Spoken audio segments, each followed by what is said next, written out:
Guys. You guys. Blue, thanks for the host. You guys, I think I might have accidentally touched the end stream button. No, what's happened to me? Oh my god! I may have touched the end stream button. I didn't think I was though. I'm so I don't know what's happened. My brain is paste. Hi, Miko! Thank you so much for subscribing, for being a special crunch within the kingdom for 10 months. Arigatou gozaimashita. Welcome back, smart Harune.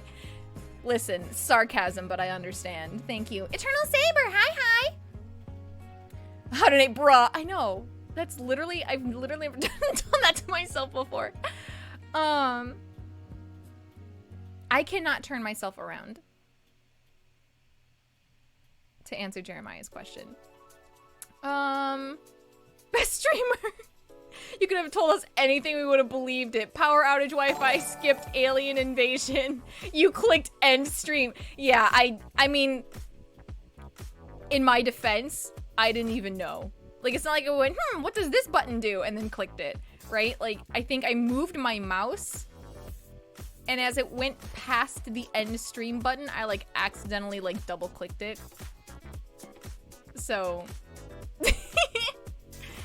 that's, yeah, professional streamer here. You know, as you do. Cole, hi, welcome.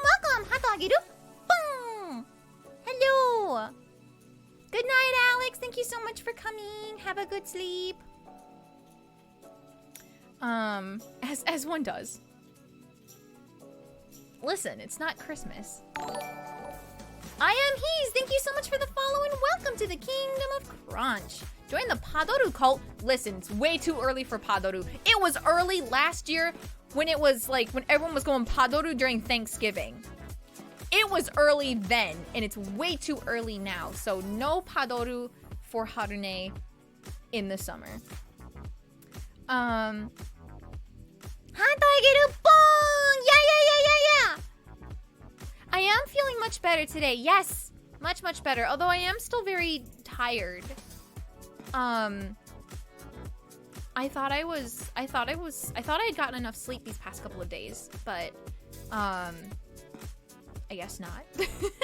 Because today came around and I was like, yeah, I'm back. And I was like, oh no, I'm really tired. So it's okay. I have coffee at 9:16 p.m. Super Storm Droid, hi. Hi, Harune, greetings from the old instance of your stream. Gomeyo. Also, I love that overlay. Yeah, because did it. Padoru is like, listen, I didn't know what Padoru was for like the longest time. It's really just easier to look it up on YouTube. Just type Padoru. You'll find everything you need. No, Lud Boy, no!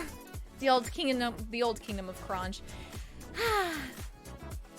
It's still live and well because all of you guys keep it going. But yeah, okay. So let's do this. Listen, no, Kai, I sleep, okay? I sleep. Excuse you! My theory is that you took Monday off to guzzle Wawa for the beverage stream.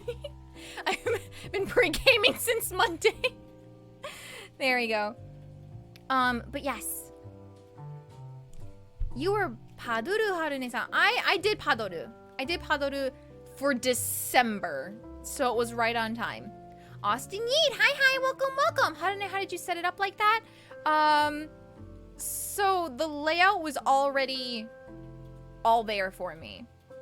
I just had to sort of fit the visuals in bit by bit. So like where you see me, where you see the screen, where you see the chat, and the subscriber and donation. Yes. So, Kid Fox, hi, welcome. So, without further ado, I feel like I've tried starting this like 3 times. But here we go. Let's do this. So, weird English phrases and their meaning, not to be taken literally. We'll see. Alrighty, here we go. Over the moon. So it says, to be absurdly happy about something. Taken from a nursery rhyme about a very happy cow. The cow, as the rhyme goes, was so happy that it jumped over the moon. And a wonderful phrase was born. Is that how that worked? Is that how that worked? Like we just... The rhyme came first and then the phrase? I guess so. Okay. Is that really where it comes from? Yeah, I don't know. That seems kind of weird. Thanks, Stream Elements. Wow, thanks. That's out of this world. Yeah, I think they do mention that at some point as well. The out of this world sort of thing. But yeah, no, so for those who aren't familiar with the nursery rhyme for non-native English speakers, so it goes, hey, it's actually a song. At least that's how I learned it. You'll have to excuse my singing, but it's hey diddle diddle, the cat and the fiddle, the cow jumped over the moon. The little boy laughed to see such sport, and the dish ran away with the spoon. My question was why the dish ran away with the spoon. Why were they running? Where were they going? Why were they running? Like, why do they have to go somewhere? I don't understand. So that's the song. that's the nursery rhyme, but I learned it as a song. It was washed away together. Naruhodo! Oh, that's cute then. I remember seeing the cow jumping over the moon drawn on milk cartons. I forgot which brand though. That sounds familiar. Yeah. The spoon was a convicted war criminal. Eloping! The dish and the spoon were just very happy together and they ran away. I know that song in a different tune. Oh, really? To Vegas. They were looking for Cotton Eye Joe! Oh no, that's Hickory Dickory Dock. That's a different one. English idioms. Yeah. Did someone say Vegas? I'm here. Yeah, so that's where the nursery rhyme comes from. I don't know. It seems weird that someone would make a phrase out of a nursery rhyme, but I guess, you know, that's kind of how memes work, right? Like you don't know what will become a meme, but just something the way it's said or whatever, and it just, you know, it just sort of happens. So I guess, you know, we shouldn't put that past English speakers. Oh, how about the egg guy set on the wall? You mean Humpty Dumpty? Yeah, Humpty Dumpty. But anyway, that's unrelated as well. So the next one, under the weather. So it says to be ill, not well. I'm feeling a bit under the weather. They did not explain that. But I guess when someone says that they're feeling under the weather, that just means they aren't feeling very good. Nowadays, it doesn't, like, if you say you're feeling under the weather, that doesn't mean you're necessarily, like, severely ill, right? Like, if you just feel like, maybe you have a lot of, like, sinus pressure, you've got a headache or something, you've got a stuffy nose or maybe a little bit of a sore throat, but, like, you aren't diagnosed with anything yet. Like, you're not like, I don't know if I have, like, I have a cold, or, you know, like, you feel like you're just starting to come down with something, right? That's when you would say, you know, I'm feeling kind of under the weather today. Like, you don't know what's up. Tomorrow you could be better, right? You have no idea. If I stayed under the rain, I wouldn't feel great. Aren't we always under the weather? Technically, right, exactly, right? So, you know, you win some, you lose some. Under the weather can also refer to mood. Ah, that's true. Harune's topics for streams are so nice. Oh, you like them? Thank you. Under the weather nowadays means you have minor allergies. That's true. Although I wouldn't say I'm feeling under the weather if I know if I'm having allergy problems, because, well, number one, I'm always having allergy problems. And secondly, I, like, recognize it enough to know, like, so even if it's just starting to hit me, then I still wouldn't say I'm under the weather, because I know exactly what's going on. You know what I mean? Like, I would feel like I'm saying under the weather if I'm just feeling like I'm coming down with something, but I don't really know what it is. And it's just in the early stages. At least for me. I assume it's for everyone. Like someone says, under the weather can also refer to mood. I would have never thought that. I would have never used it for my mood, but who knows? Who knows? 次は hit for 6. I've never used this phrase before. To be completely overwhelmed by something. This comes from Cricket. Ooh, Macros Taiga, thank you so much for the follow and welcome to the Kingdom of Crunch. What's a weird English phrase you've heard that you don't quite understand? Can an astronaut be under the weather? In space? Still yes. If hit for 6 means to be completely overwhelmed, then what about what? Hit for 7? So this comes from Cricket. A 6 is when the batsman hits the ball over the entire field and it lands outside the limits of the pitch, gaining 6 points. It's a big deal. But that sounds like a really positive thing. But if you're like completely overwhelmed by something, that sounds like a negative thing. So Yoka shiranai yo? I don't really get it. I don't really get it. Hit for 6, even for me that is new. Never heard of it. Me too. Maybe that's, I mean, but so just as speaking as Americans, we aren't incredibly familiar with cricket. Maybe it's a phrase that's used more in the UK, where cricket might be a little bit more popular. Oh yeah, I never heard of it. And I actually did used to watch cricket. Sports language is unknown to me. What do they say? It's like par for the course. I'm like, ah, what is that? What does that mean? I know it's a golf reference, but golf is dumb. Sorry for anyone who really likes golf. I don't get the phrase cross your T's and dot your I's. I think that means just be like very thorough in what you do. Sounds like something my grandma would always say. Go for the goal. Okay, well that one I guess I can understand. Par just means you didn't gain or lose any points. You did exactly as expected. Oh, okay, so you just did the bare minimum. you just got by. Hitting a 6 in cricket is usually quite a rare occurrence. So when it does happen, you're usually overwhelmed, kind of like baseball when hitting a bases loaded home run in a sense. But isn't it positive? I just feel like if you're completely overwhelmed, that sounds negative. Like if you're just like work was ridiculous, I was hit for 6. Like, I don't even know if I used that correctly. Zenzen wakanayo. Eirota, hi, welcome. Yeah, par for the course is just doing right in the middle. Neither good nor bad. Naruhodo. Golf, one of the most inaccurate in execution sports to ever exist. You can be happy overwhelmed. I guess so.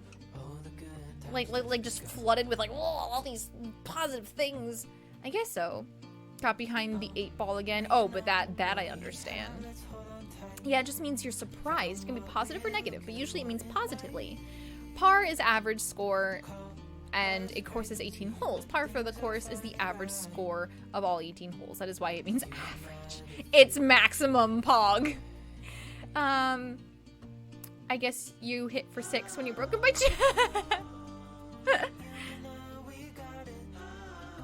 Tabune. Oh yes, and Harune Smug is back. Also, there is Harune Cry. The Harune Cry is back. I know it's been shockingly in very high demand. But without having to replace any of the current emotes, I just had to make it a biddy redeem. So I do apologize. Once, like I said, it's waiting approval in BTTV. So the moment that happens, I hope, you know, it comes up. Sky Captain Leo, hi, welcome. How are you doing today? Oh, I actually know that one. A long time ago, the English writing system had people just write their text and leave all the dots on their L's and crosses of their T's until after they're done writing the page. Oh, naruhodo. I miss the cheer. Oh, you missed the Harune cheer? Oh, Miko, you're probably the only one who misses the cheer. No one has said anything about the Harune cheer. I can't even see the Harune cry. Oh no. Also, no Harune smug. Listen, it's my chat. You can have all the Harune smugs. Like so. I too miss Harune cheer. There's so many. Listen, I just don't have enough room for all these emotes. If I were partner, that'd be a different story. I'm not complaining or anything. If the only reason was to get partner was just for more emote space, that'd be the only reason why I'd care. I just want more space for emotes. I don't care. But yes. I love that Haruka one. Ban me? Why ban? It's mine. No, don't ban yourself, Kai. We need you here. So okay. So there's that. Hit for 6. We already did that. Beat around the bush. Wow, that's, you don't see that. So beat around the bush. To be indirect and perhaps even reluctant or tricky in saying or doing something. To hold back from being direct and straight. Commonly heard as stop beating around the bush. IG, get on with it. IE, get on with it. That's one I probably hear the most. And probably something that I would use the most. Like, you know, I don't mean to beat around the bush or anything like that. Like, I'm just trying to be delicate or whatever. But most people will, quote unquote, beat around the bush if they're trying to bring up a topic that they're really uncomfortable to talk about, or maybe they're, like, embarrassed about it. And, you know, or, like, what they're about to say, they know the other person isn't going to like very much, so they sort of, like, tiptoe around the topic, you know? Why beating a bush though? Poor bush. Yeah, I don't know. I think another way of saying that is kind of like although that has a little bit of a different meaning in and of itself, but like to like walking on eggshells. Although that's a bit different. That's similar but different. Like walking on eggshells is sort of like when you feel like you have to be really careful with everything that you say and do around a group of people or person. Beating around the bush is just like not being very direct in what you're saying. Either that or you say stop beating around the bush and get to the point. Yeah, and you kind of learn that idiom along the way. Tiptoeing around the topic. Yeah. Similar to people saying don't sugarcoat it. Yeah. Beating around the bush is closer to stalling or being intentionally obtuse. Yeah. Sugarcoating it is just like putting it in a way that's less severe. So like they're all similar. They're all really, really close, but there are some like decisive things that make them different from one another. Walking on eggshells hurts. I get what beat around the bush is. Most of people I'm around me always have something to hide.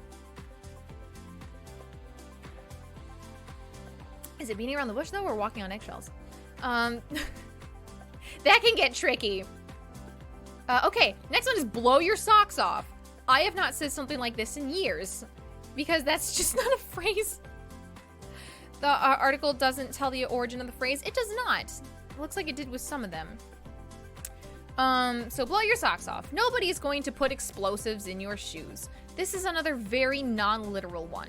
Something which blows your socks off is an astonishingly good thing. To blow someone's socks off is to make a very deep and positive impression. Free burp, hi. Landmines will blow your socks off, that's true. Oh, thank you, Kai. Thank you for shouting out free burp. Hello, Free, what's up? It's both, either knock or blow.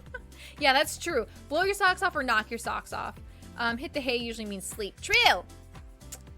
Old teachers at my school used to say that. True. It's definitely not someone anyone around our age would say. Like the, you know, like millennials or, the iGen. I don't even think the Gen Zers would say it. Big Line Man, thank you so much for subscribing and for staying a special cruncher in the kingdom for 2 months. Arigatou gozaimashita. Kansha shiteimasu. Arigatou. Why are we hitting things though? Hit the hay, hit the shower, hit the deck. I feel like that just means like do it with a sense of urgency and necessity. Affiliate, thank you so much for the follow and welcome to the Kingdom of Crunch. How are you doing today? And what's a really strange English phrase you've heard before? Sleeping with the fishies? That was one that took me a while. I was like, how do you sleep with a fish? F for Mythbusters Grant Imahara. Yo! For those of you who don't know. Yeah. If you guys were like BattleBots fans or Mythbuster fans, Grant Imahara passed away from a brain aneurysm. I hope his friends and family are okay. It's really, really sad. Yeah. Goonga ging, goonga ging.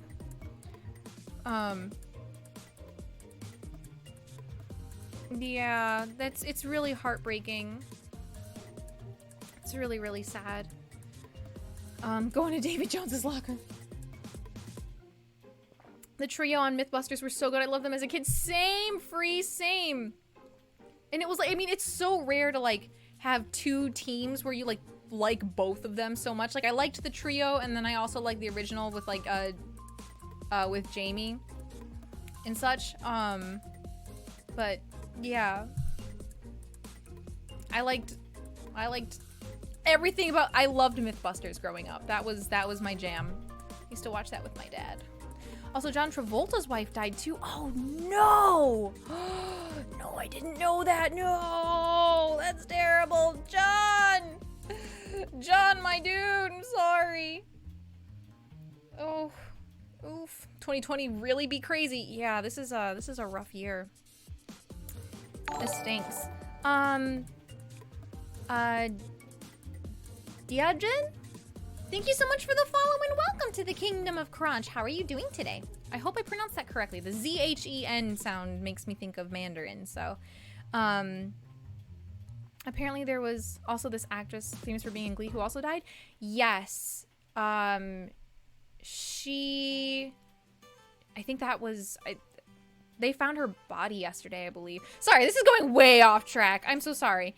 But tsuzukemashou. So, oh my gosh.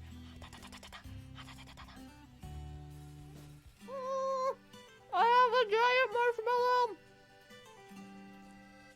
It's really hot. Guys, ever just put like marshmallows in the microwave? I can't eat raw marshmallows. They have to be exploded first. Anyway, sorry, I got distracted by a marshmallow. It was well worth it. Marshmallows with a candle lighter. Yo, listen. Once again, unrelated, but when I was little, I used to light these little tea candles. And my mom used to buy a bag of mini marshmallows, and I would put the mini marshmallow on a toothpick, and I would roast my mini marshmallow over a tea candle. Which is like really not safe for like 10-year-old Harune. But raw marshmallows are good? No, they're not. they're really not. I think they're super gross. Erotha, thank you so much for the follow and welcome to the Kingdom of Crunch. Gooey. It's very delicious. I would skewer them and put them over my stove. Yes! I grew up with an electric stove, so I did not have the luxury, the privilege of roasting my own marshmallows over a stove. But as a kid, aren't you an AI? Immersion. Yeah, I am. I'm like only over a year old. But also when I was 10, I used to roast my own marshmallows. You know, as you do. All right. Sorry, we got way off topic. Okay, easy does it. Oh wait, hang on. You guys probably can't see that. There we go. Easy does it. This phrase doesn't really make any sense on its own. British people say it usually to accompany a challenging task, like lifting a wardrobe up a tight flight of stairs, often in a state of high concentration. It basically means be careful, go gently. Use it when you're trying to get something out of a tight spot, say remove a splinter from a finger, or lift a brick out of a Jenga tower. Every now and then you might say it directly to a person. Then its meaning becomes closer to, all right, calm down. Yes, you're created as your current age, but you were programmed with a full backstory. Duh. Yeah. There you go. See, Lightning Smite got it. He gets it. Oh, here's a phrase I heard from some British friends. The proof is in the pudding. Yeah. I've heard that growing up as well. What is this stock normie DIY video music? Yeah.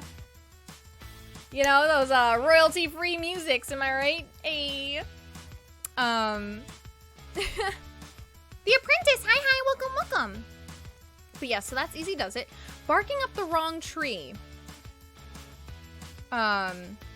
This is a great phrase. It means to err in your judgment.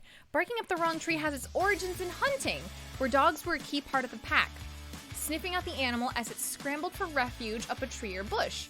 Every now and then, their great sense of smell would fail, and they would bark up the wrong tree. Hence the phrase. But I feel like that's not to err in judgment. I don't know. That's like a really vague...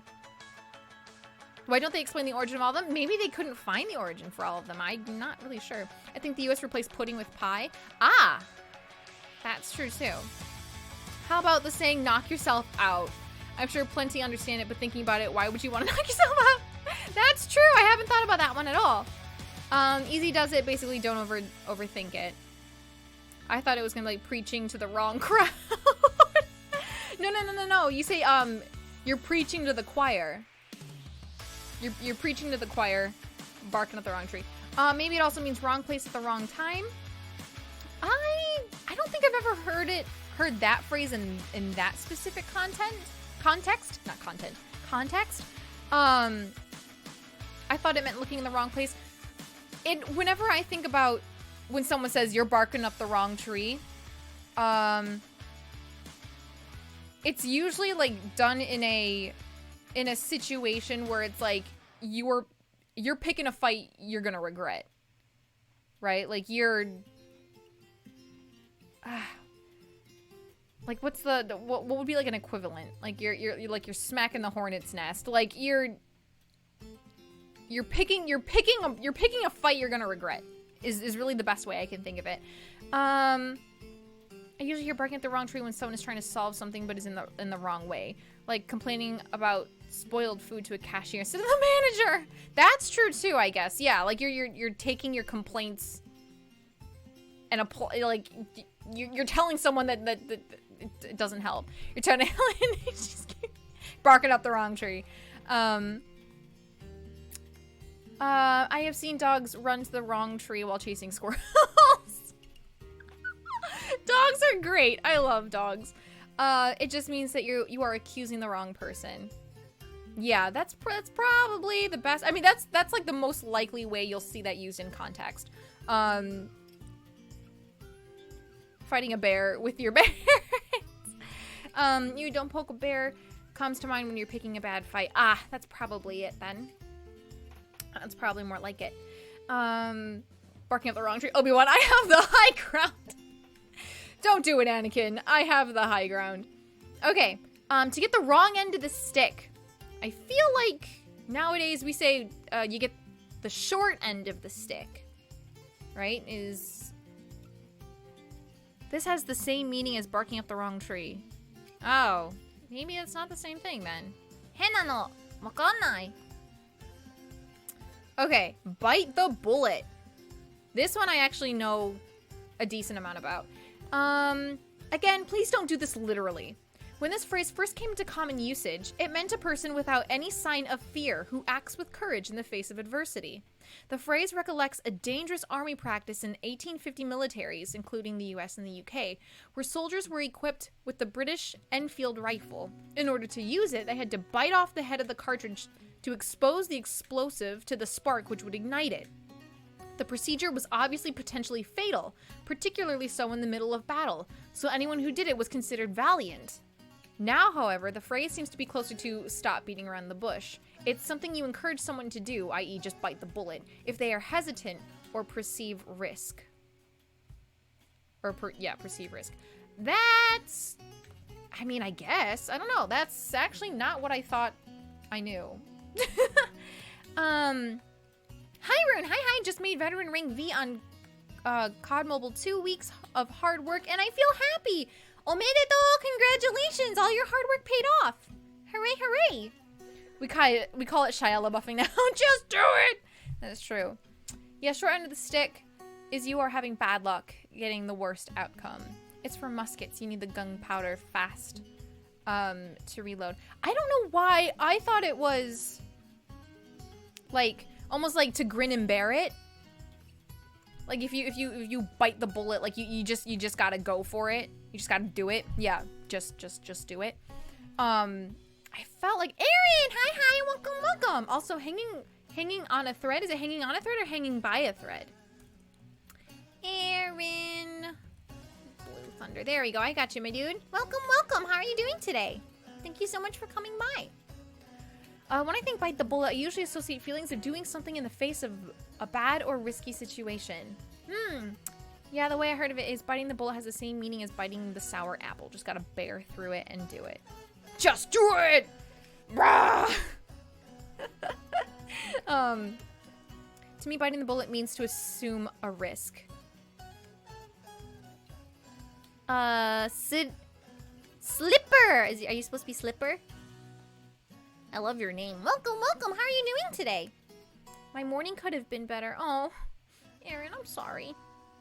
I'm not too sure if truly is by or on. Let's demo in kana. Miss Indecisive. Thank you so much for the follow and welcome to the Kingdom of Crunch. What is a really weird English phrase that you've heard? I just assume it meant the opposite of hold your horses. I think that's something different. Slipper! I sure hope your name is Slipper. Just said Slipper like 3 times now. Thank you so much for the follow and welcome to the Kingdom of Crunch. How are you doing today? Like fish in a barrel. I thought it was like shooting fish in a barrel. Oh man, the one I haven't heard in a while is the bee's knees. Yes! Someone has to explain that. Maybe we'll find it. Hang on, let's continue. See if we get to it. Okay, well this is a bit different. 10! By hook or by crook. This roughly translates as by any means necessary. To achieve something by hook or by crook means you do it by fair or foul ways. The origin of this phrase goes back to medieval Britain. Its first recorded use is in 1380 in the controversial tracts of John Wycliffe.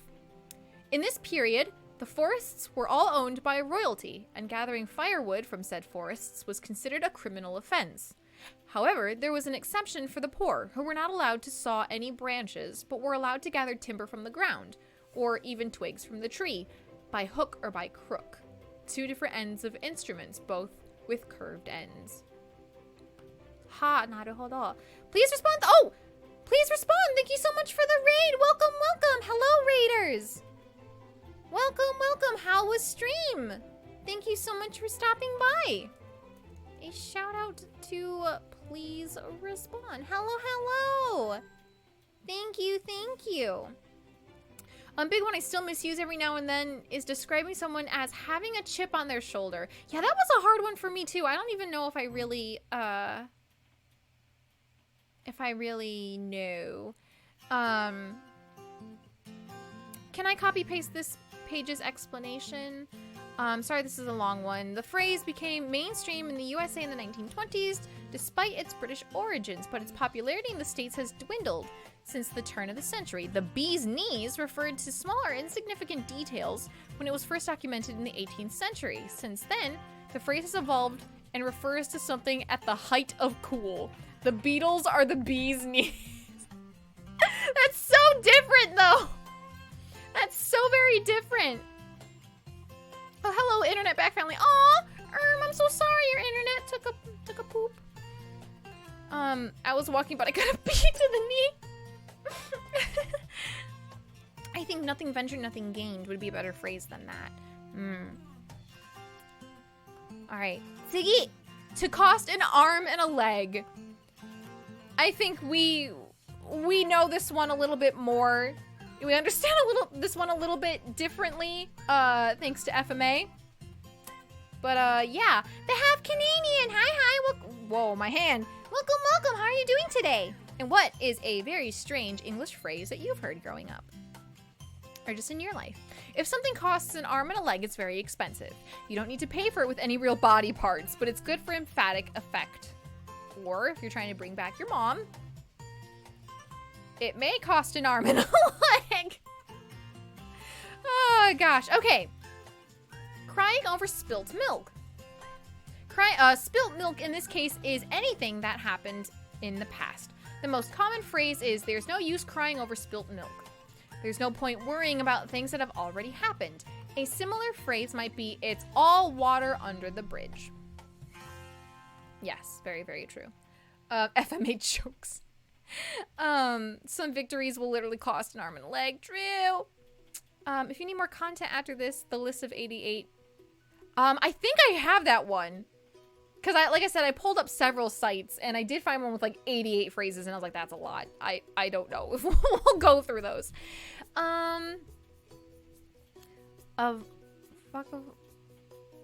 Is a strange one from Brazil. Don't know about English ones though. What does that one what does that one mean though?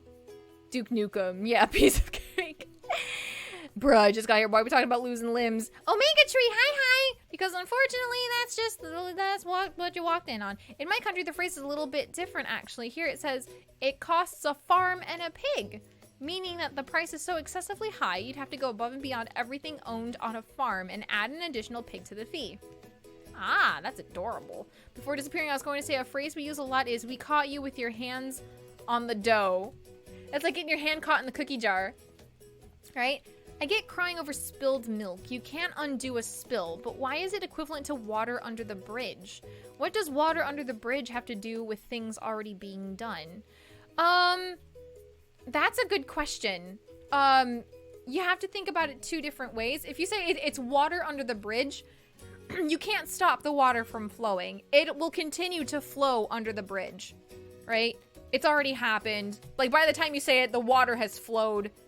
It is now different water. You know what I mean? Like, it's happened. It's past. You're sort of above it now. It's the same thing too. Like, you're over that bridge. The water is under it. The water, which is the problem, is under the bridge, which is you. Like, the problem is past. It's gone. It's already happened. Most people, though, will say it's all water under the bridge if, like, someone else is apologizing for something that they've done. So, like, oh, you know, like, I'm so sorry about last week. You know, I had no idea that your car was there, and, you know, I didn't check my blind spot, and I backed right into it. My bad. And they're like, dude, it's okay. It's all water under the bridge, right? But then they could turn that around and be like, no use crying over spilled milk. It's all water under the bridge, right? Like, don't worry about it. It's what's done is done. It's happened, right? Oh, stay hydrated. Thank you, Omega Tree. Nom. Frankly, I was expecting someone to call me out on the farm and pig thing because I just made that up. Kai, listen! Listen! As my friend, I would believe you. Why would you lie to me? I believed you. I trusted you. Kai, I see you up there. I trusted you. How could you? How could you lie to me?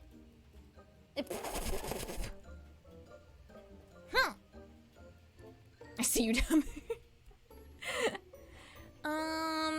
I'm glad I met you for sure. Hello. How are you doing today? Thank you so much for stopping by.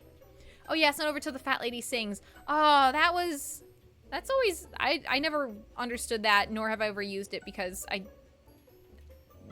feel like if you were to say that in a crowd, they would immediately look at the largest lady in the room. You know what I mean? You don't want to do that. Ramen Burritos, thank you so much for the follow and welcome to the Kingdom of Crunch. How are you doing? Put Kai on the corner. Kai lied because of you stealing phrases. Listen, if you had been to his stream last night, he stole my phrases too. He said, "Sore dewa minasan, hato ageru, boom!" And then he raided somebody. So, throw the book. I feel like I missed a lot. No, you're good. Water under the bridge is usually a phrase to give forgiveness. It's an odd way. In an odd way, yes. It's nice to relax. I'm glad. Isn't the book... I'm gonna time you out, Kai. You're asking for it, my dude. Momento pana! When the fat lady sings was the end of an opera last time. 私はグラードです。よろしくお願いします。初めてやで。よくしちゃおうかな。That aggressiveness of it at that time. Okay. 次は Oh, a piece of cake. Well, I feel like we know this one. But bro, look at that cake. Yo. This means very easy. For example, the Sudoku is a piece of cake. Unfortunately, it's still not edible. The cake is still a lie. Steal someone's thunder. This is the best of the bunch. With a sense of bravura. What? With its sense of bravura, where else could it come from than the theater? To steal someone's thunder means to take credit for something someone else has done, or to use the ideas of someone else for your own advantage. It comes from the failed Enlightenment playwright and critic, John Dennis, whose debut play was a massive flop, but had one great innovation in the theater's creation of thunder. Later, a production of Macbeth allegedly stole his invention, and the phrase was born as he indignantly claimed, "Curse them! They will not let my play run, but they steal my thunder." I hope that's true. That's really cool. I like that.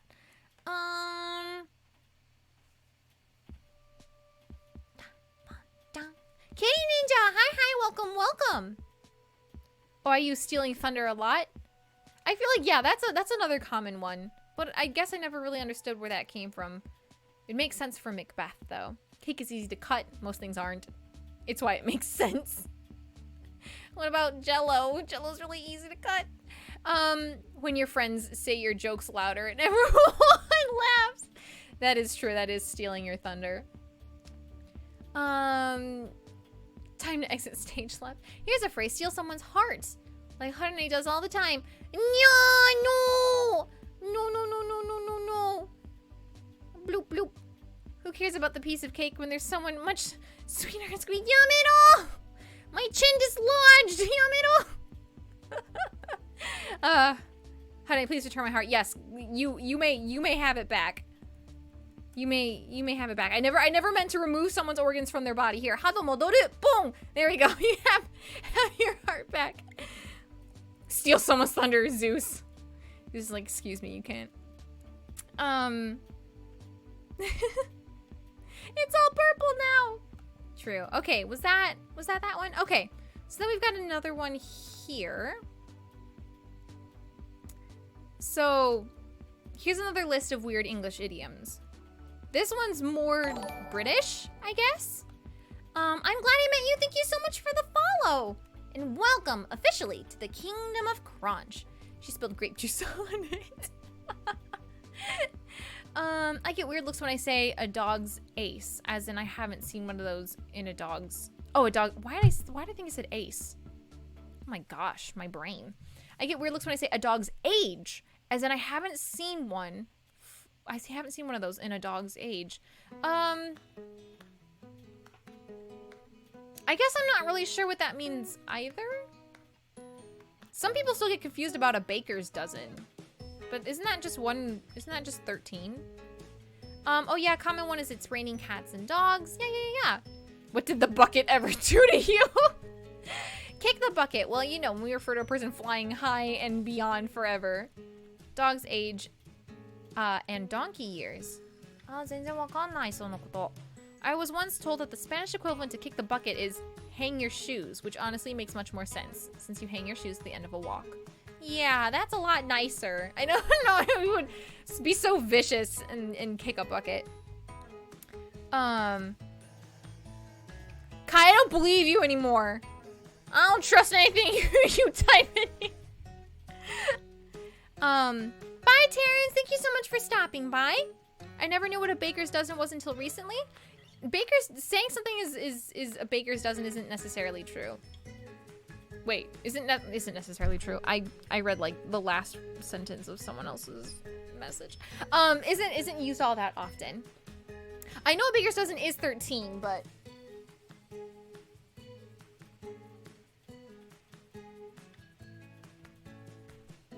Yoshi, tsugi. So to kick the bucket. As in many cultures, talking about death in English can be difficult. That's why we have a number of euphemisms that refer to death or dying. To kick the bucket is an informal and sometimes crass way of saying to die. So for example, there are loads of things I want to do before I kick the bucket. I feel like you really wouldn't say kick the bucket in reference to anything but yourself dying. Right? Like, it would be really, really rude, I think, if you were like, so last week I heard so-and-so's mom kick the bucket. Like, bruh, you don't say that. That's so mean. That's so mean. I still remember the last thing my grandpa said before he kicked the bucket. He said, hey, how far do you think I can kick this bucket? That's amazing.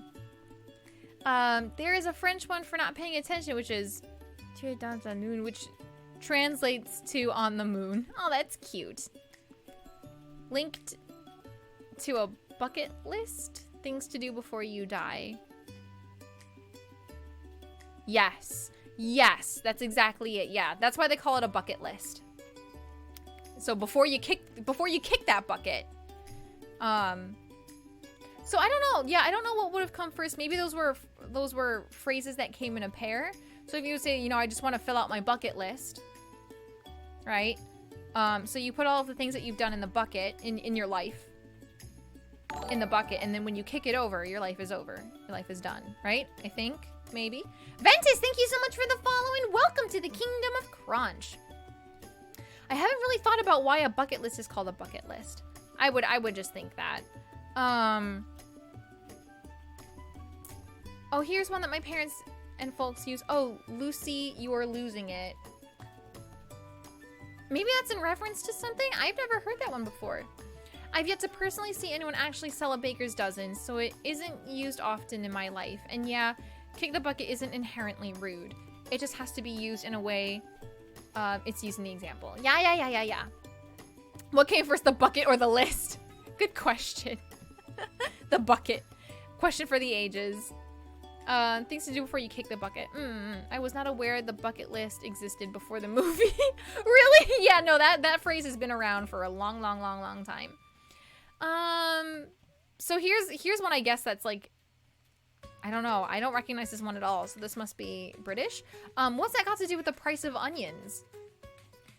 So what's that got to do with the price of blank? Is a common English expression used to respond to a statement that is not in line with the general conversation. The phrase has many variants, including the price of fish, price of cheese, or the price of tea in China. I've heard that one. I'm thinking of taking up ballet dancing. What's that got to do with the price of fish? But like, what if that was the conversation? Lazulix, thank you so much for the follow and welcome to the Kingdom of Crunch. How are you doing today? What's this got to do with anything? There you go. Is the saying old wives' tales or old wise tale? Old wives, like hang on a second. It's an old wives' tale. It'd be that. With the price of fish is a very old one. What's that got to do with the price of buckets? Let's just combine everything together. Like gossiping old ladies. Or if you say like that's an old wives' tale, it means like it's something that like that has no proof, but it's just something that people believe without reason, right? So like what's a good one? Like I don't know, like if you have an earache, if you hold a hot potato to your earache will be gone. That's an old wives' tale. I don't know. I just threw it out there. I have no idea if that's really what it is. I personally hear and say many variations of the saying. I always say, what's that got to do with the beans in China? It's usually something I say when mildly annoyed trying to chill before I lose it with someone jumping topics mid-discussion. That's probably what it's best to use, honestly. What's that got to do with the price of tea in China? Mumbles! Hi, welcome. I have heard the price of tea in China one quite a bit. I've always thought it was wise tale because it helps you stay wise. Haha, I heard it wrong for years, I guess. That's okay. Disproven beliefs usually. Like the boogeyman, when mothers or wives would tell their children if they don't go to sleep, the boogeyman will get them. Why would they say that though? Because like why would you try to scare me before I sleep? You know, if you don't go to sleep, the Hugupo will get you. It'd be like, bruh, now I'm not gonna sleep. You've done this. You've done this to yourself. You've done this to yourself. Komoa, hello noob. Welcome. Hi. How are you doing today? 5G causes blank. What's this got to do with the price of idioms on non-native speakers? Swallowing spiders in your sleep, getting cramps while swimming from eating recently comes to mind when I hear old wives' tales. Ah! I always wondered if that was true. So calling out a non sequitur by using a non sequitur, Latin for it does not follow. Bed bugs biting, same thing. Most of the grim tales were to scare kids. If you don't sleep, I'm gonna... Oh my god. Bruh! Koi also de. I'm doing dinner, Harune. Bye, Porcupine Mammoth. Thank you so much for stopping by. Step on a crack, break your mother's back. There we go. That's one, I think. Does that count? Let's see. So, Ziggy. To drop the ball. To drop the ball is to make a mistake. Normally by doing something stupid or careless. I'm really sorry, everyone. I really dropped the ball on this one. I don't know why. I don't know where I heard it from because it's definitely not an original thing. Oh no, you're fine. You're fine, But I used to say like, scoop the pooch. I really scooped the pooch on that one. I have no idea where that came from. I don't think it's a real thing. Cat Noir, hi. Welcome. How are you doing? Hato ageru. Boom.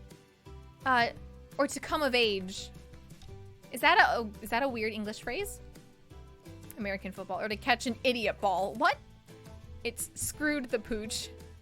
Scoop the pooch. Well, maybe I didn't want to say the other one. Maybe I just want to say scoop the pooch because it's easier. I don't know. This was the... Sorry, it's easier to say. Drop the ball. Oh, wait. Drop the ball and come of age is the same thing? Sorry, I came of age on that one. Is that the same thing? Why do you curse us with knowledge? Scooping the poop is just good manners if you're walking and talking. True. Now that's a scoop. Oh, okay. I'm sorry. Cat Noir, you joke with me and I can't even tell. I can't even tell. Honey, you really scooped the pooch on that one. Listen, you type that sarcastically, but I truly say that.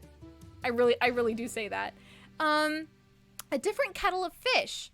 To say something is a different kettle of fish is to say that something is very different from the subject being spoken about. Wanting a car is one thing. Paying for it is a whole different kettle of fish. I guess that's pretty understandable. That one makes a little bit more sense. Because it's like two different buckets of fish. Yeah. You can have one bucket of koi and one bucket of beta. It's a different fish. Oh, another is it's all water under the bridge. Yes, we did cover that one. This is another thing I think I've heard a few times, but do not remember from where I heard it. Scoop is less crude. If situation dictates. Medicate Monkey. Hi, welcome. Load of poop. Where did that come from?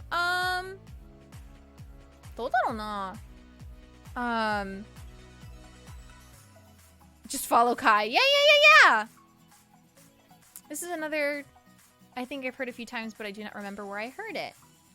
Oh, we shall have to investigate. I say monster tackling. This is a whole different monster altogether. Ah, yeah. That's pretty common as well. Needle in a haystack. That one makes sense though. That one I feel like actually makes sense. Ball of wax. Oh, I have no idea about that one. Or beast. Yeah, that for sure. Yoshitsugi. So, happy as a pig in muck. I've only heard it as like as snug as a bug in a rug. So I don't know what this one is. Saying you're as happy as a pig in muck is to say that you are very happy and serene. The phrase also conveys the fact that you are in your favorite place or particularly at ease. When those kids are in the swimming pool, they're happy as a pig in muck. That sounds terrible. That sounds awful. Hitting one bird with 2 stones. That's right, killing... Wait. Hitting one bird. You kill one bird with... Wait. Kill 2 birds with 1 stone. My mom is not very good with idioms. So at one point when I was growing up, she tried to say, kill 2 birds with 1 stone. And she said, kill 2 stones with 1 bird. But I like hitting one bird with 2 stones. Like you just couldn't make it the first time. I had to throw a second stone. Oh my goodness. Lol, two birds with 1 stone. 2 stones with 1 bird. I've heard it as taken to it like pig and like pigs to mud. Ah yes, I've heard that one as well. Big brain. Get 2 birds stoned at once. Yeah, yeet the birds. Those stones deserve it. From where I'm, there is a similar happier than a dog with fleas. But doesn't that mean they're miserable? Killing 1 stone with 2 birds. Yeah, that's... Thanks, Mama Harune. Pigs don't have sweat glands, so they roll around in the mud to keep them cool. So yeah, not becoming bacon must leave them quite happy. But we're happy with bacon. So, where are we on the pecking order? I'm sure the bird's beak is hard enough. That is way more aggressive. So your mom's throwing birds at stones. Double tap the bird. Oh no, not you though, Free. Not you, Free. We stand free in this house. Yes, we do. We stand free here. We would never throw rocks at him. Free, I'm sure you can kill that stone dead. I guess it's double kill now instead of 2 birds with 1 stone. The barking up the wrong tree we did. A chip on your shoulder. Here we go. That's it. To have a chip on your shoulder generally means that you are holding a grudge against a grudge against someone, which is causing you to be in a bad mood. Similarly, the phrase can also mean that someone is entitled or full of themselves. Pete thinks he's so clever. He's got such a chip on his shoulder. That's one that I think, like, is used relatively frequently, but not everyone knows how to use it.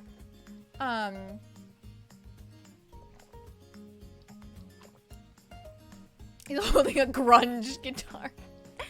I remember one. A picture is worth 1,000 words. Yeah. And I guess that just means, like, you can tell a lot from a single image. You can infer a lot. But yeah, I feel like I heard that the phrase a chip off the old block. Yeah, getting confused with a chip off the old block is like that. A chip off the old block is something different. Hanabi, thank you so much for the follow and welcome to the Kingdom of Crunch. How are you doing today and what's a weird English phrase you've heard? Mama Renee, hello Free, let me show you our pet stone. No. I think the only one time she tried to go, you know, she tried to duke it out with a bird, she lost. For the longest time, I didn't know what chip on your shoulder meant, though I did have my suspicions based on the context. Yeah, I don't know if everyone really knows how to use it properly. But I was always confused. Like, even with context, I'm like, I'm not sure. I don't know if I'm really sure. Born with a silver spoon in your mouth. I kind of like this one. In English, the word silver spoon is used to describe someone who was born into money. The phrase is often used to say that the person does not deserve their inherited privilege. He's from such a wealthy family, he was born with a silver spoon in his mouth. I don't know if I would say that means that that the person doesn't deserve whatever they inherited, but more like they've never had to work for anything. So yeah, like I just assume like when it says born with a silver spoon in your mouth, like everything was already given to them, right? I don't know if that necessarily means they don't deserve it. It just means they came out of the womb just having everything immediately. Chip off the old block is the same as cut from the same cloth. Skills of the family. Is it skills or is it just like family traits? Like, what? It's weird because when I think like, you're just a chip off the old block. Like, you know, like you're just like your father or whatever. I don't know. Does that necessarily pertain to skills?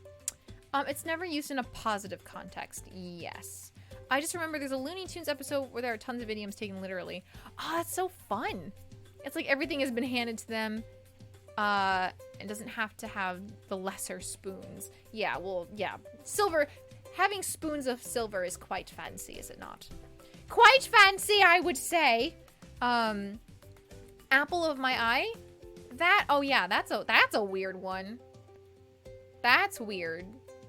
Like, does that mean you got, like, I don't know. I don't know what to think about apple of my eye. Like, that's supposed to be like, you know, someone you love very dearly. Like, you're the apple of my eye. That's like a little kid's project that they would make for like Mother's Day or Father's Day. Happy Mother's Day, Mom. You're the apple of my eye. I never understood it. So I never gave it to my mom. I was like, if I don't understand it, she won't understand it. I'll just put it away. Caldwin, thank you so much for the host. Apple in my eye. That would be very painful. Replace your eyes with apples. Before stainless steel was used for utensils, I assume. For sure.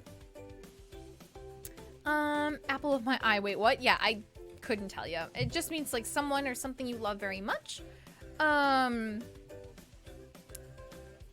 Disinto. DNSKTO. What can I call you? Is there a nickname that you have? The shame. I had it for sure. Bye, Jeremiah. Thank you so much for stopping by, and I hope you have a wonderful rest of your day, whether it is morning, noon, or night. I'm not sure if anyone said this, but beat around the bush. Yes, that was one of the earliest ones. One of the earliest ones. Chip off the shoulder is someone who has a grudge. Yeah, or just seems very bitter. Better late than never. Well, most would still show up, even if it's the ending. Just call me DN. Naruhodo. In Old English, the pupil of the eye was also referred to as the apple. Oh, saying that someone is the apple of your eye means that they fill your vision, or you spend a lot of time looking upon them, your favorite person. Oh, that's so romantic! Heck! I like that a lot more now. I am brand new here and found you through recommended, and I really enjoy your stream with this type of conversation. You can expect me to come around more often. Oh, that's wonderful. I'm so glad. Thank you so much, Ventus. Thank you, thank you. I hope you enjoy your stay here. Everyone here is very wholesome and kind. Silver utensils have always been expensive. Before stainless steel, putter was used, and before that, wood. Remote, hi, welcome, welcome. Harune is the apple of my pie, because she is a real sweetie. That's so nice, Kai. You're the meat patty of my burger. I don't know. I don't know. I tried to find an equivalent. It didn't work at all. It didn't work at all. Stream elements. I don't know why I called out stream elements. Ugly Muffin Top, thank you so much for the host. Hi. Welcome, welcome. How are you doing today? Harune ruined it. Bruh, I'm sorry. I'm sorry. Can you not? Please, my drink is no longer in my mouth. All over my desk now, thanks. You're welcome. Who's the bread, though? I don't know. Oh my goodness. My mind went to the game of my. You are the game to my thrones. Oh no. Ugly Muffin Top, hello.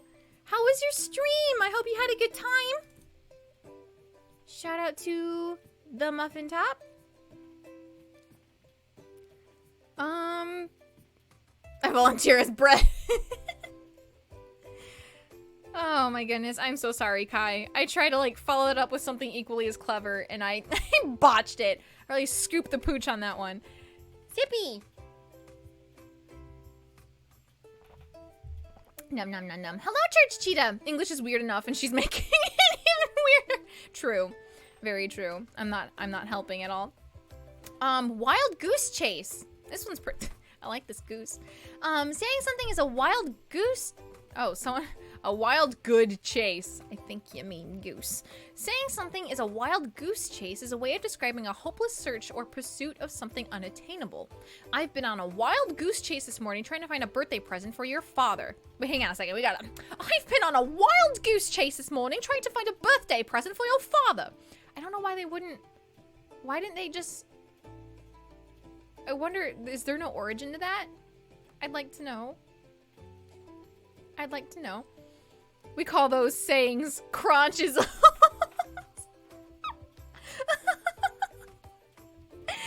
nice on it. That's not bad. Geese are mean. Why catch one? Snipe hunting. That train has sailed. That land barge. Oh. Yeah, I don't know why that wasn't allowed. Little buggers are fast. Yeah. You do have to, yeah, it does take forever to chase a goose. But why couldn't you say, like, on a wild rabbit chase or something? Have you ever tried to chase after a rabbit? I have. Countless times. I wish I were lying about that. I'm not even lying. I've had to chase rabbits. It's not even fun. Geese are scary. A goose would just turn around and bite you. True. I guess someone tried to chase a goose several times and had no success in the matter. Oh no!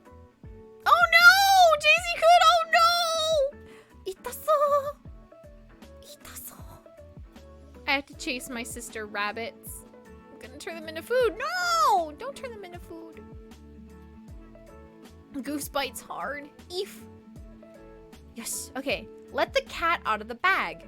To let the cat out of the bag is to reveal a secret, either deliberately or inadvertently. I accidentally let the cat out of the bag and told Sarah about her surprise birthday party. Bruh, it's in the description. Surprise birthday party. What? How could you mess that up? You had one job. But why was the cat in the bag? Maybe it's because, like, when you put a cat in the, I mean, I assume this is with any animal, but I imagine a cat would fight quite hard. If you stuck a cat in the bag, it'd be like doing everything in its power to escape. And so when you let the cat out of the bag, it's just like, and it just kind of bursts forth. I don't know. I have no clue. I'm grasping at straws here. A fun thing about this one is that you can also say the cat is in the bag to refer to a secret to be kept. I don't know if I've ever heard it that way before. Isolation, thank you so much for the follow and welcome to the Kingdom of Crunch. How are you doing today? And what is a weird English phrase you've heard before? Bruh, that cat ain't gonna be happy about being in that bag. Yeah, it's gonna fight tooth and nail to get out. All cars belong in a bag. You mean cats. If it was a box, it would jump right in. True! Which is probably why it's not a cat in the box. Don't show the goose that you are afraid. It smells fear. Oh, hey! I didn't even read remotes. Schrodinger's cat. Am I a joke? Trying to hurt a cat. Good. I like your outfit and hair. Thank you so very much. I like my hair too. It goes swish. I love it very much. It actually comes from Cat o' Nine Tails, a 9-bladed whip that was used for punishments. Brr, this took a different turn. It was kept in a sack during voyages, so it would mean, oh no, I'm in trouble. Oh, yikes. I just fought with chickens using a stick, and they pecked at the stick furiously. Many years ago, there's a tyke in the house of my grand-aunt. A quail! A little kid takes a cat home in a school bag. Swoosh. I always wonder how break a leg came into being when the meaning of it's supposed to wish someone good luck. I know, right? How weird. Think outside of the box is a phrase? Yes, it is. It is. At least it's not a Schrodinger cat.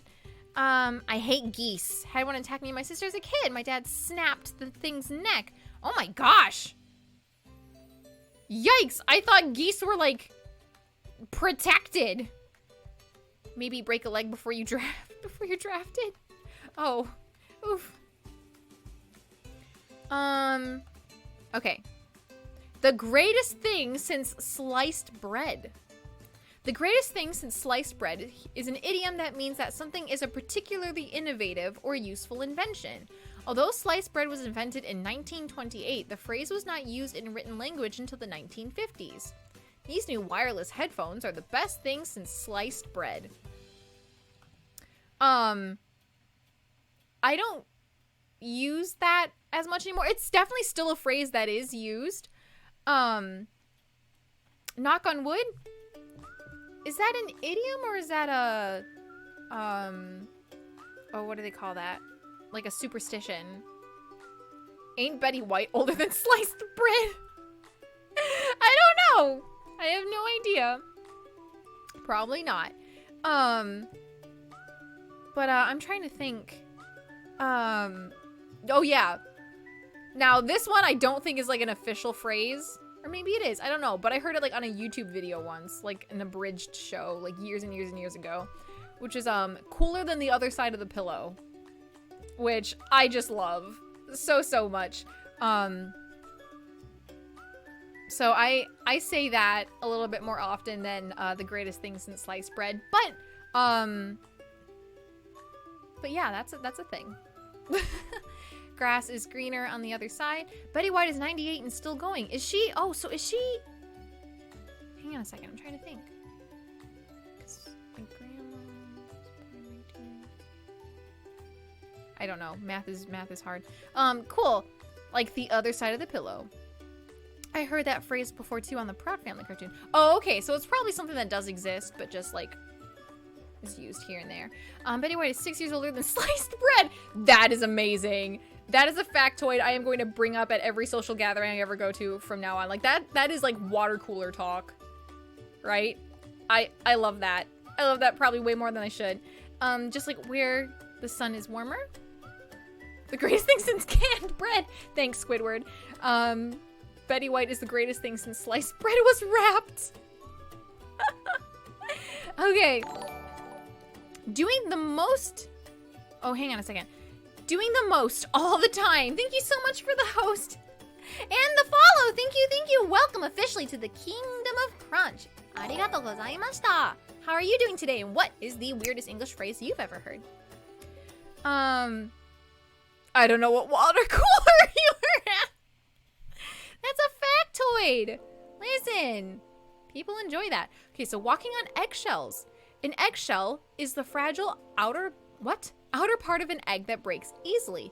To say you are walking on eggshells is to say that you are being very careful not to offend anyone, normally because of a delicate or sensitive social situation. My aunt is so sensitive.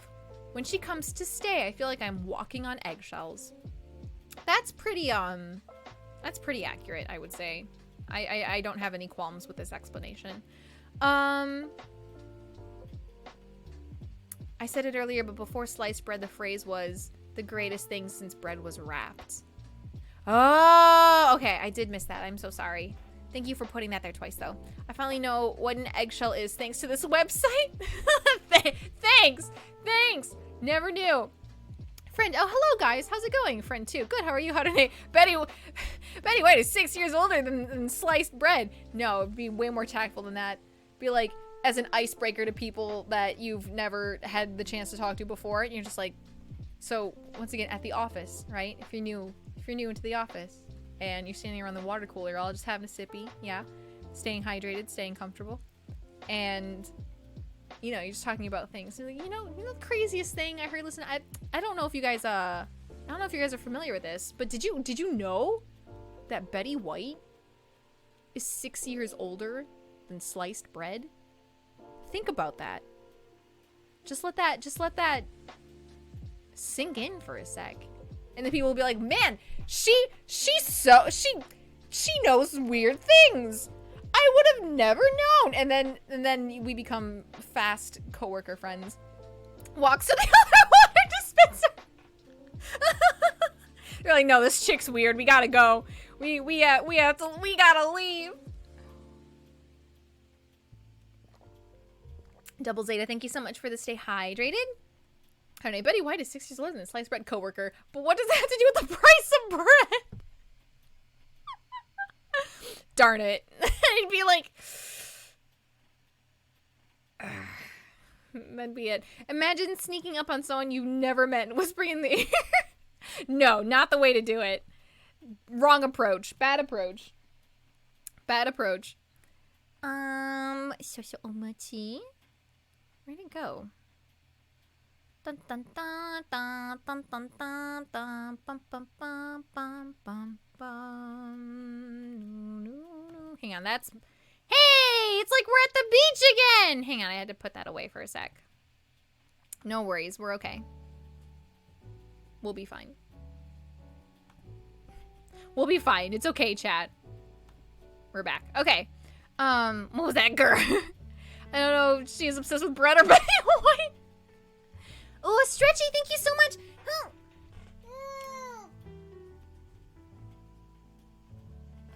Oh my gosh, without fail, Stretchies make me yawn.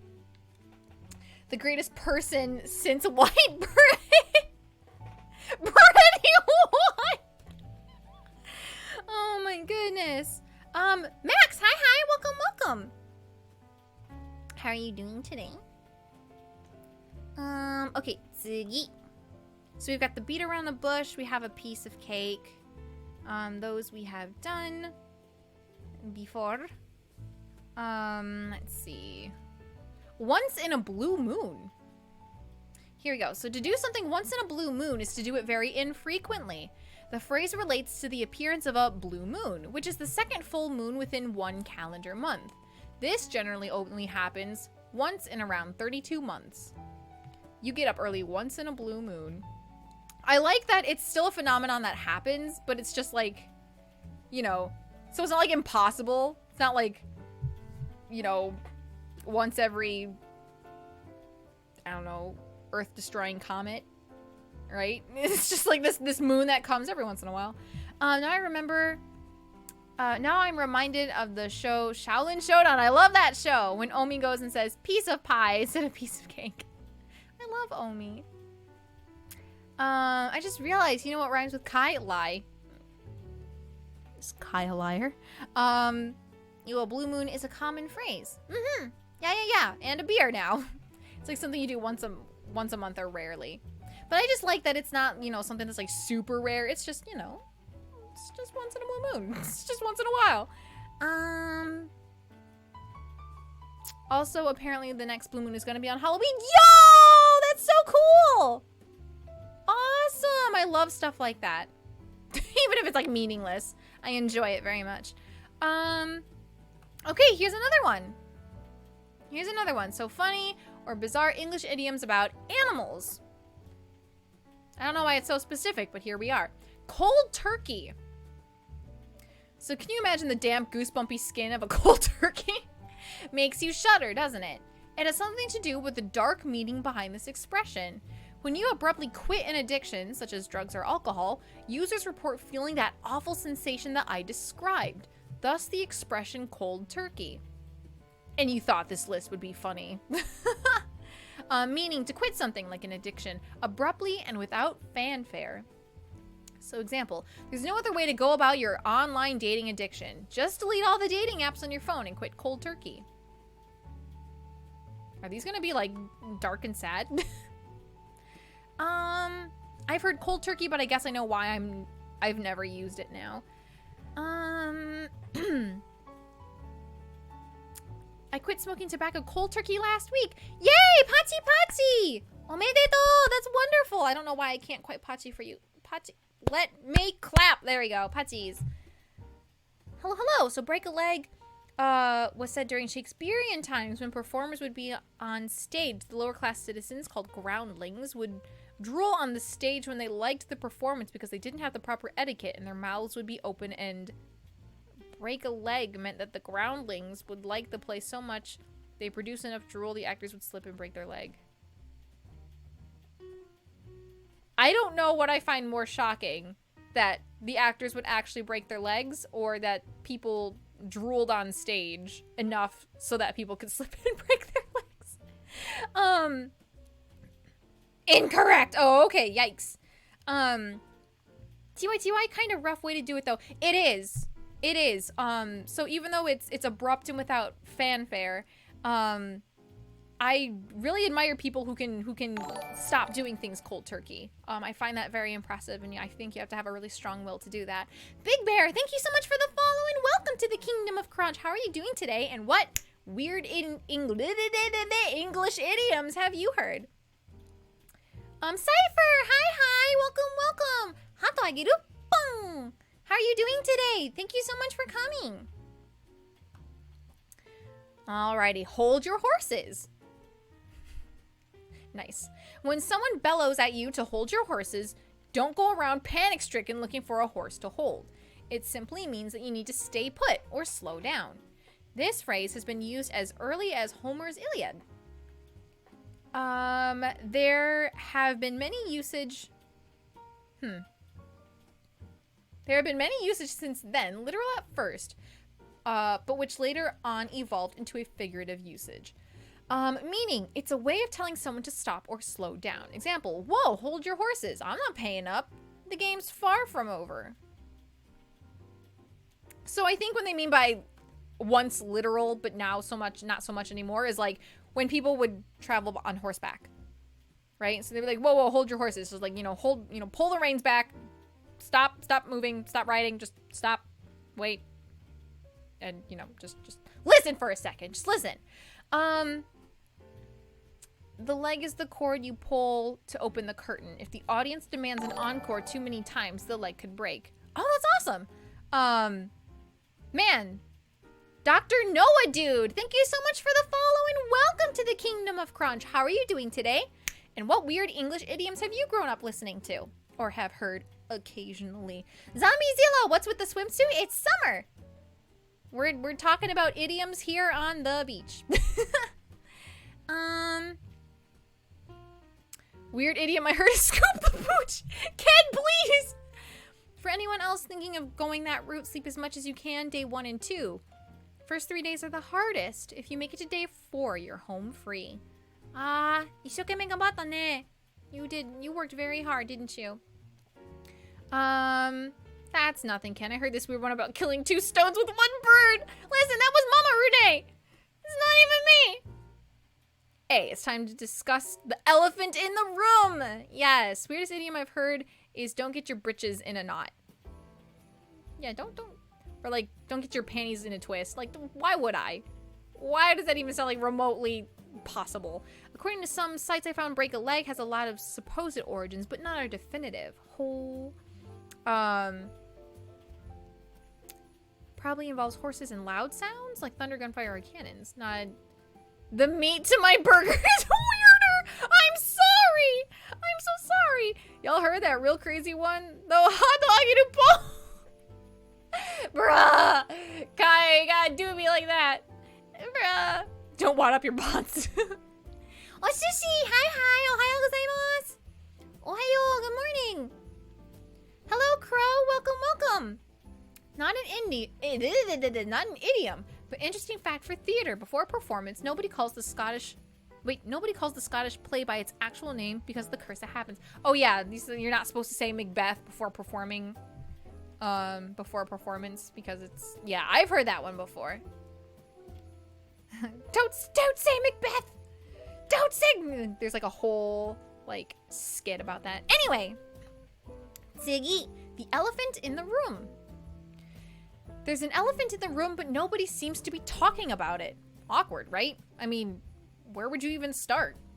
So anyway, there's a fable written in the early 1800s where a man went to a museum and noticed all the tiny things but failed to see the huge elephant in the room.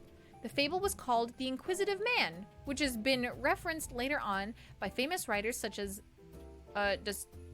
Dostoevsky? Among others. Now the expression is being used to refer to a huge problem that everyone refuses to talk about. Meaning, a huge and obvious problem that everyone avoids talking about. Example, can we address the elephant in the room before this problem ends all of our friendship? Sure, but who will volunteer to tell Eric he has stinky feet? Yo, how'd that elephant get in here? True. I don't know if I would call it a problem per se. But just like, I mean, is it necessarily a problem, or is it just like something that maybe should be talked about? I mean, like, let's say all of your friends get together and a friend that you haven't seen in a while got this really crazy haircut, like a really crazy cut in color, and it just doesn't suit them at all, right? It's not necessarily a problem, but it's definitely the elephant in the room. Like, no one's gonna want to say anything about it because they don't know what to say, right? They have no idea where to begin. And you're just like, you know, you're like this, and you're just like, hey! It's been a while, hasn't it? Yeah. Stacy! It's been forever since we've seen Jessica, right? Stacy? You look different. Is it you got some new clothes? Like, just, no one will address it. No one will address it. I mean, that's a relatively minor problem, but it's outside the norm. Yo, Eric, your feet stink. It takes 2 to tango or hit the hay. I like that it takes 2 to tango, but I feel like that one's a very literal one. Like, you can't, I mean, I guess you could dance by yourself, but it'd be pretty humbled. I would be pretty humbled, too, if there was an actual elephant in the room. It's an obviously most people notice. Being outside the norm can be considered a problem, no matter how insignificant. 多分ね. Have you been eating hay? No, ugly muffin top, I have not been eating hay. Harune's face paused my screen a little. Becky! What elephant? Hey, what are you talking about? Anyway, tsugi. Get someone's goat. Alright, I need to know this one because I've heard it before and I have no idea what's going on. When you get or steal a goat owned by somebody else, of course that person would get mad. But the origin of this idiom is far more interesting than that.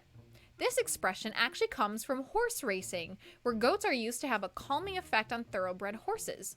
To calm down an easily upset horse, its owner would place a goat in its stall the night before the race. But some opponents would cheat by stealing the goat to agitate the horse and make it lose the race. Bruh, I just learned a lot right there. Sounds downright unscrupulous, right? But there's a real life lesson to be learned here. If someone gets your goat and you get upset, remember, you lose. Meaning, to upset, irritate, or anger someone. Example, the way she corrects everything really gets my goat. Thank you very much, Miss Know-It-All. Ah, そうですか。知らなかったそれ. I had no idea. I have heard, like, you know, get that goat. I have no idea. Bro, do the horses just sniff the goat or something? No, I think it's more like having, like, companionship. Right? Just like having a small fuzzy fuendo, right? Like, I'm sure I would have the exact same reaction if, like, before a big test or an exam or something, and I'm, like, nervous the night before, if someone just gives me a stuffed animal, bruh. Or, like, if someone were to, like, give me a puppy the night before, you know what I mean? Like, just something small and fluffy to love. I don't know. I'm pretty sure some people have been murdered over that. Getting someone's goat? Yo. Just a friend to talk to. Like how Harune gets upset when she gets called cute, and we just want to call her cute anymore because of it. No, it's not a thing. It's not a no.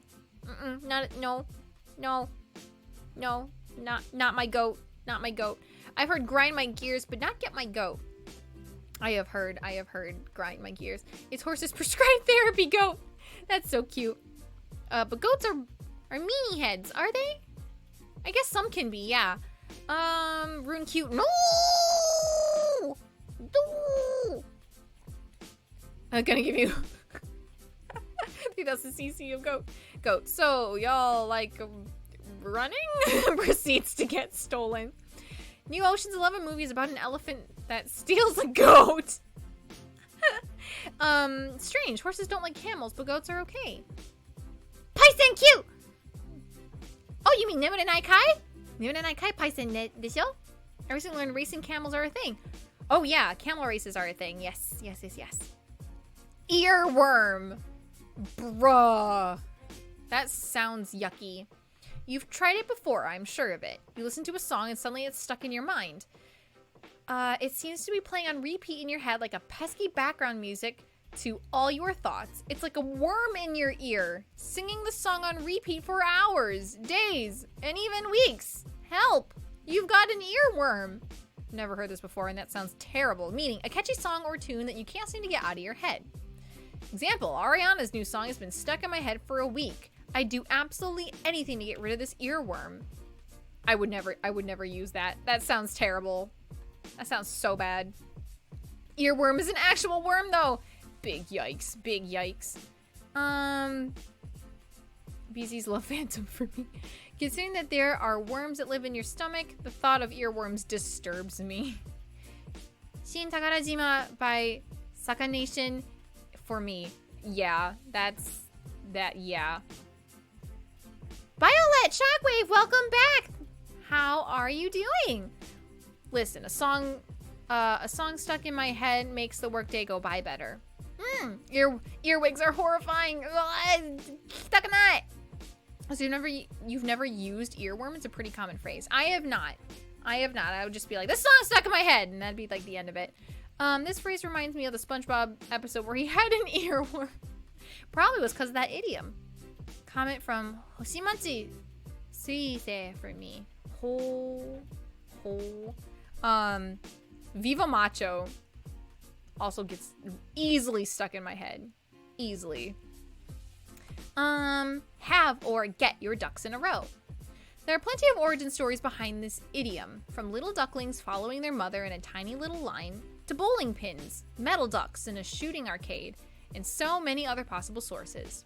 The cutest and the earliest usage seems to come from the first one, little ducklings sorted in a straight line behind their mother.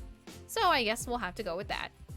Meaning, get everything organized, straightened up, and accounted for before embarking on an activity or project. Example, I'll get my ducks in a row before going on vacation. I don't want my office mates thinking I'm lousy at my job. Okay, naruhodo. I sometimes hear it as get your ducks in a line. There we go, that'll work. If you see the Star Trek movie, new or old, they putting bugs in people's ears. Oh yeah, I saw that one! Yuck. Yuck. Viva La Vida by Coldplay gets stuck in my head every now and then. Yellow gets stuck in my head. Yellow and Sparks. Those two get stuck in my head.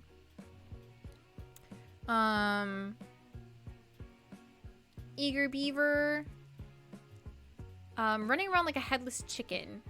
Here, I'm gonna start skipping a few because this is a list of 40 and we're only on number 7. So, Eager Beaver, I'm not too...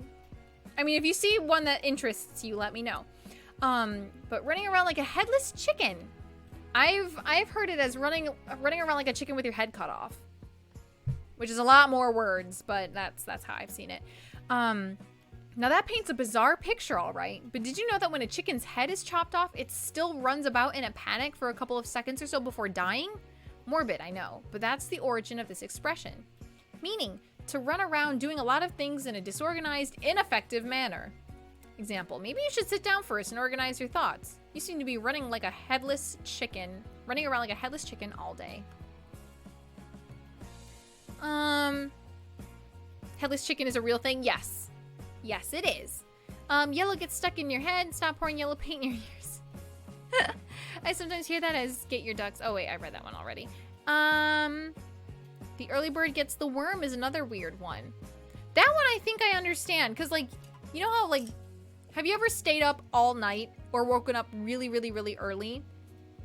Like, before the birds start chirping?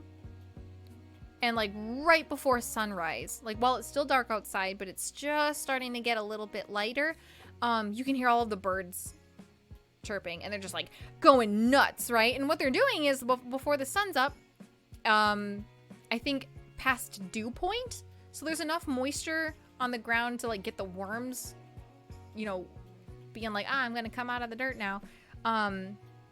Birds are like, yes, breakfast. It's time to dine. We dine! And so then they go around and they start eating all the worms. So if you're early enough, you get them worms. But let's say you're a lazy bird and you sleep in. Well, then the worms are either eaten or they're back in the dirt. And you don't have food. So The early bird gets the worm just means like if you do things early, you probably profit more, is what I assume. Dewy grass. Yeah. Chickens do actually run around after losing their head. It's like how a pain receptor will tell your hand to pull away without actually making the round trip to the brain. Whoa. So they're just like panic mode, activate, run. Here's another one I do use from time to time is blind as a bat. Well, that's because bats are blind. I mean, it's as simple as being first to the buffet. There's just more food available. Yes, exactly. The tail wagging the dog. Oh, that's so cute. Aw. Let's skip that one. Turn turtle. I'm not familiar with monkey business. Scared cow. Bull in a china shop. This one's pretty common. Oh no! Speaking of Mythbusters! No! What a coincidence! No! Grant! I did not expect this! Grant, no! Too soon! No! Sad.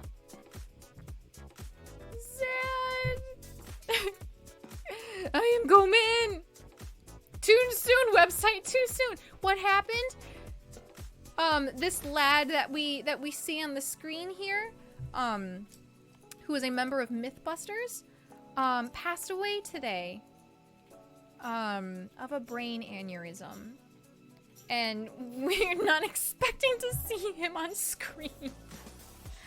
Oof. Let's move on. R.I.P. in peace, my dude. More holes than Swiss cheese. Best thing since sliced bread. A hot potato. Couch potato. Oh, look at these two potatoes. That's so cute. Beef up. Go bananas. Have a bone to pick with someone. Oh, here's one that I was always confused about. Take it with a grain of salt. So why not a handful of salt or a spoonful, you ask? Well, early texts contain an antidote to poison, which says take with a grain of salt.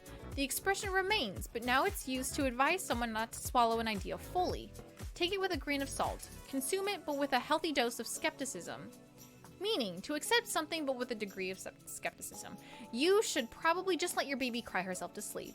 But take my advice with a grain of salt, since I don't really have kids yet, so what do I know?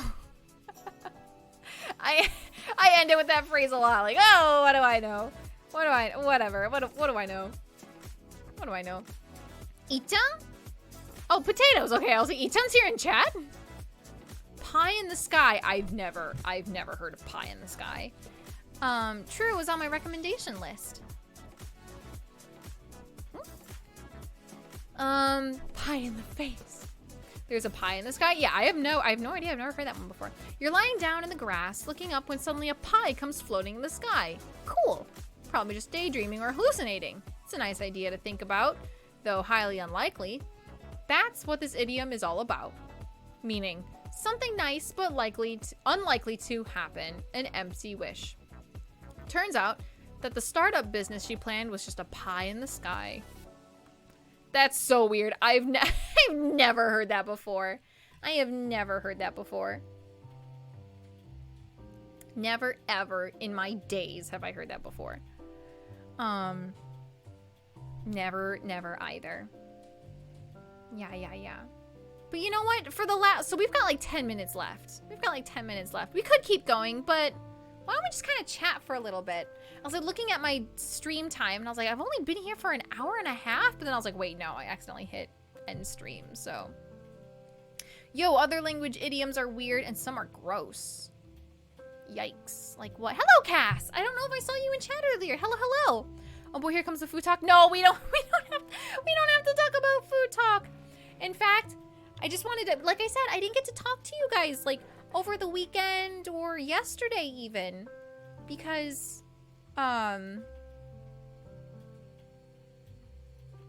yeah, I don't know. There was no stream yesterday, so I just wanted to chat. Food talk, I'm hungry for some cake. I don't know why, bruh, I want cake. I want cake. Back to the blind as a bat. Bats do have eyes, don't they? It's just that they echolocate usually, so they're sort of legally blind. So down there. I mean, we talked about plenty of food. Listen, I enjoy food talk as much as the next person, like cake and spilled milk and baker bread. Baker bread. Food and firearms are the universal translators. Firearms? Really? Never would have thought of that. But how was your weekend, my friends? As we keep idioms on the brain. Listen, you guys. So today before stream, I finished. I don't know if I told you guys. So for my birthday, one of my friends bought me a whole book series of or I should say every book in the series that I read a long time ago, and I had just recently been like, you know, man, it'd be cool to like read those books again. And it was like just in time for my birthday. My friend bought it for me. Little Pyro, hi, welcome. How are you doing today? But I just finished reading the series this afternoon, and I have not ugly cried that hard in a long time. Like, I'm sure I have more recently, but I immediately was like thinking back to sitting in the theater watching Star Wars Revenge of the Sith and ugly crying in the seats. Except this time I brought my book with me into the bathroom and just like shut the door and just like sat on the floor and read it and cried. I ugly cried for like 10 minutes. Ugh, it was so good though. Bewilderson, hi, welcome. Neesian, hi, welcome. Hurry. Hello, how's the stream going? It's going very well. I'm having a wonderful time. I hope all of you are having a good time too. Bats actually have average vision. They can actually see in color, which most rodents cannot. Oh, nice. What book was it? So the series was called The Chronicles of Prydain. But the book that had me crying was The High King, which was the last one in the series. I've ugly cried like to one book. The name escapes me. Bruh! You've only ugly cried to one book and you can't even remember the name? Understandable. That's okay. My favorite is when people fuse idioms into what's called a malaphor. Hey, nani sore? I ugly cried when I got my heart broken by my ex. Oh no! Neezy, no! I'm so sorry. When someone sneezes, instead of bless you, I'll say, God bless you and may your mustache grow like brushwood. I learned it's a Mongolian thing. I love it. That's amazing. Harune, who's cutting onions? Yes. We'll burn that bridge when we get to it. Ah, naruhodo. Okaeri! Welcome back, Tito. I don't know why. That was like a weird voice crack. That's a very popular one. I thought it was, we'll burn that bridge when we get there. But I guess when we get to it's the thing, right? I ugly cried to one book, and that would be The Fault in Our Stars, and I will never forget the feeling that book made me feel. Oh, that book had a very big impact when it came out, and when the movie came out. But I never actually read it. Like, it spilled milk under the bridge. But what does that have to do with the price of onions? I get emotional with movies, but not with books. And we will cross that bridge. We will cross it. Yes, we will. My dad has a Chinese idiom that he really likes to use to describe me. Maybe my mom has said this to me. Hang on. Hang on. We're at the beach. Hey! Hang on one second. I just wanna... Let's see. Where is it? Here we go.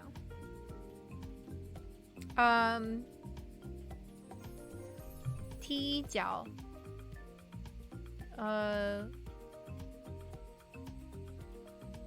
What is this?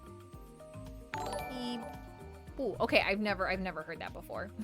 聞いたことがない。聞いたことがありませんでした。Yukikaze, thank you so much for the follow and welcome to the Kingdom of Crunch. How are you doing today? Literally kick one foot, take up one step.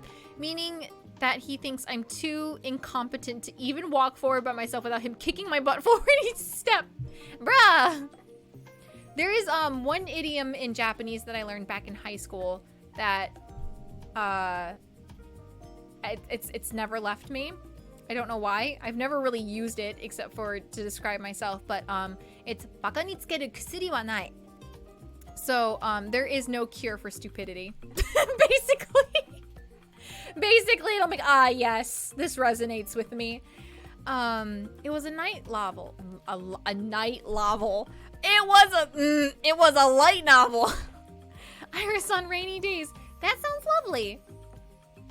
I don't know why I confused light novel with night novel. I've gotten emotional over games, but never books or movies. Really? Yeah. Sometimes movies can like. I don't know. I gotta be careful with movies. Stupid is as stupid does. I like that phrase so much. It's just so fun to say. I don't know why. That's an English phrase too, yeah. Nihongo wakaru? Wakafu? Wakafu. Wakaru kama. 少しだけわかります. Monkey see, monkey do? I understand what you mean by the most recent game I ugly cried about was Ori and the Will of the Wisps. Ah, no spoilers. I'm playing that game currently. In fact, I'll be playing that tomorrow morning at 10 a.m. EST. So if you're interested in seeing me struggle, then come on back. I'll be happy to see you. Keep me some company, huh? But yes, 日本語わかります。少しだけですけど. It's still fun. I am Kat. Hi. Welcome. The struggle bus pulling at 10 a.m. tomorrow. ふはミスです。あ、わかりました。わかるかもね。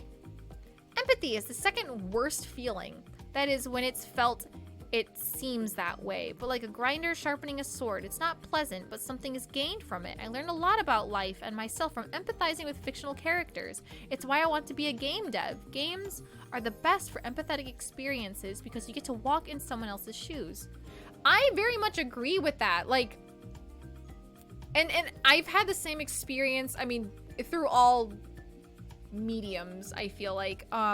Games, movies, books, music. Although, I mean, games is a wonderful one, but I was not allowed to play games when I was growing up. So books was really what did it for me. Books, and then when I could sneak in some anime. I learned a lot from Naruto. I'm not even gonna I was a Narutard. I will not deny it. Oh my goodness. Judy, thank you so much for the follow and welcome to the Kingdom of Crunch. Voss has arrived, everyone. So, we all know what that means. Mute me, turn your volume down, walk away, do whatever it is that you need to do to protect your eardrums because I'm about to scream some love into this microphone in 3, 2, 1. Voss! Hi, welcome. Thank you so much for coming. How are you doing today? Hatageru? Boom! Thank you. I love you, Voss. Naruto, my word of the day. It was I was a Narutard. Crank that volume up, lads. Listen. No, protect your eardrums. It's code hoot hoot yeah, everyone. Volume controls at the ready. You couldn't catch water if you fell out of a boat is a phrase. It makes me laugh every time. It's like hitting the broadside of a barn. I love that phrase as well. Eardrums go brrr. Listen, I warned you. Still not using an audio compressor or something, SMH. I'm doing great because I get to hear you scream so much. Oh, Voss, I'm glad. I had you muted and I still heard you. Amazing. I'm doing very, very well. We were talking about idioms. And the last one we ended with was pie in the sky, which is one that not many of us have heard before. First time finishing a full Harune talk stream. It's so nice. I'm so happy a friend of mine shared that hand glitching incident clip to me. Oh, someone shared that with you. Oh my goodness. I'm so sorry that was your first experience of me, but thank you for coming. It means a lot to me that friends are like recommending me to other friends. That boggles my mind. Ramon, thank you so much for the follow and welcome officially to the Kingdom of Crunch. I better do this before I forget. I Appreciate it very, very much. I think the most emotional I've gotten was during Kingdom Hearts 358 over 2 days, or Persona 3 FES. Yeah. Harune is a witch confirmed. Wait, why am I a witch? Why am I a witch? I'm trying to think of a game that made me cry. Maybe Last of Us? Maybe? But I didn't actually play that myself. Like, I caught the tail end of it. Because I was watching a friend play it. Oh, because I heard you while muted. Naruhodo. Yeah, couldn't tell you how that worked out. Journey. Oh, Journey. Oh no, brothers! I remember that one! I never played it, but I remember it seemed like such a... I remember that. I remember that one. I remember Brothers. I don't remember how I know it, but I remember it. Journey is just absolutely beautiful. Matthew, thank you so much for the follow and welcome to the Kingdom of Crunch. How are you doing today? Man, if only there was some incredibly convenient website that I could check in order to remind myself that Harune would be playing Origin tomorrow morning. Oh my goodness, Kai, you are on it. And all of her other streams throughout the week, something kind of like my Twitter, where I can follow her for news and updates. But something that convenient must just be pie in the sky. Kai, you are on this, my dude. Lone Weeaboo, hi. The only game that made me cry was a visual novel that had an ending that wrapped up really nicely for me. Plague Tale. Oh my gosh, that's true. That's true. Plague Tale. There were parts of Plague Tale that made me cry. Oh no, you know what else made me cry? Undertale. Undertale made me cry. I had to like pause and just be like, yeah, give me a second. Also, Finding Paradise. Finding Paradise made me cry. Really gross, actually. That was some ugly crying as well. I'm playing another game right now that's threatening to make me cry. Gris. Oh, Gris is beautiful. I love Gris so much. Shout out to the biggest head and cutie ever. Oh no, that's you guys. No, stop it. I gotta go sleep. Good night, Harune and chat. Good night, Love Power. Thank you so much for stopping by, and I hope to see you. Hope to see you soon. Wyatt, thank you so much for the host. Arigatou gozaimashita. Hi. Welcome. Games that made me cry. There was one that hit badly. Valkyria Chronicles. 知らないよ。聞いたことがない. Rose is definitely infecting chat with the cutie disease. But Rose isn't here. Your anime crush? Who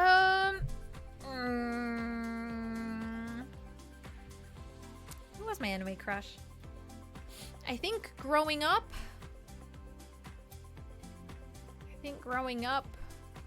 was Neji Hyuga. Neji Hyuga.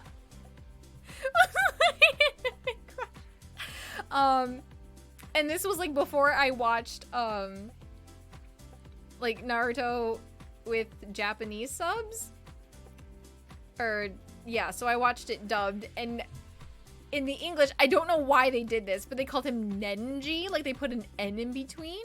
Probably because they thought Neji just didn't make any sense, like as a name. So I used to call him Nenji all the time. I feel so silly. Journey's OST is beautiful. The last track especially, I was born for this. Takes one to know one? No, it does not.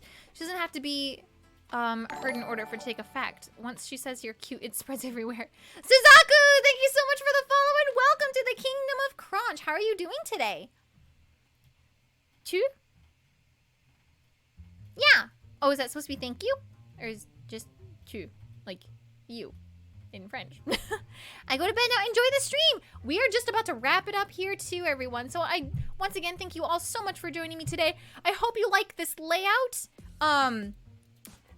This is gonna be something that I think we'll do more in the future.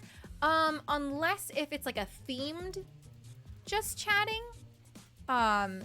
Then, you know, we might we might have this overlay, we might not, or I might just do the same thing that I did here, which is I kind of kept the background, right?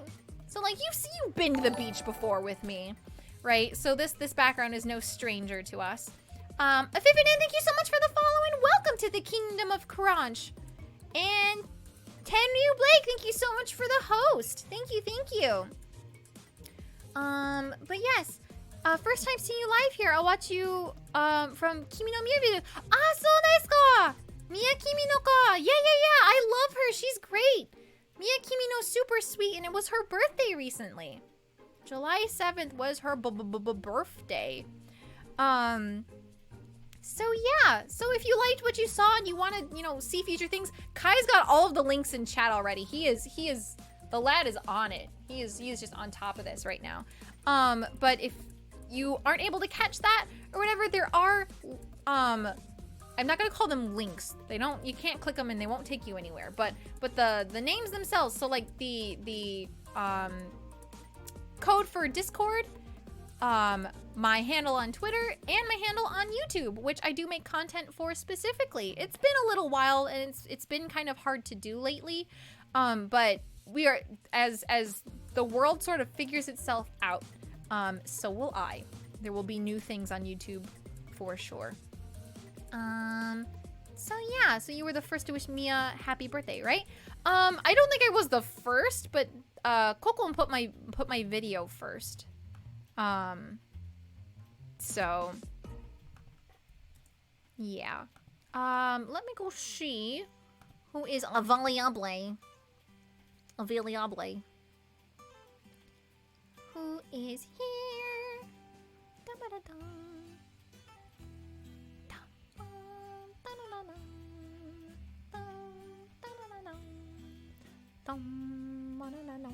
No, happy birthday someone. No, it was Mia Kimino's birthday, but a while ago. Not too long ago, like a week ago. Okay, I know who my victim is. I need to know how to spell. Okay. All right. Kono hito, I am not familiar with, but I like rating people that I haven't met before. It's a great way to sort of make new friends and to let them know that they are a part of the community. So this person's name is Minkyo. And she is doing... What is she doing right now? Hang on a second. What's she doing? Oh, playing, Danganronpa. Yeah. What's she doing? Yeah, there we go. So yeah, so I think we'll go visit her. So go ahead, throw in a bunch of Harune peaks and say this is a siege. And just, make her feel welcome within the kingdom. So stick around for the raid. Like I said, show her some love. Let her know that, we are a friendly bunch. And I will see you all tomorrow morning for some Ori. As long as I don't scoop the pooch on this, alright? それでは皆さん、またねー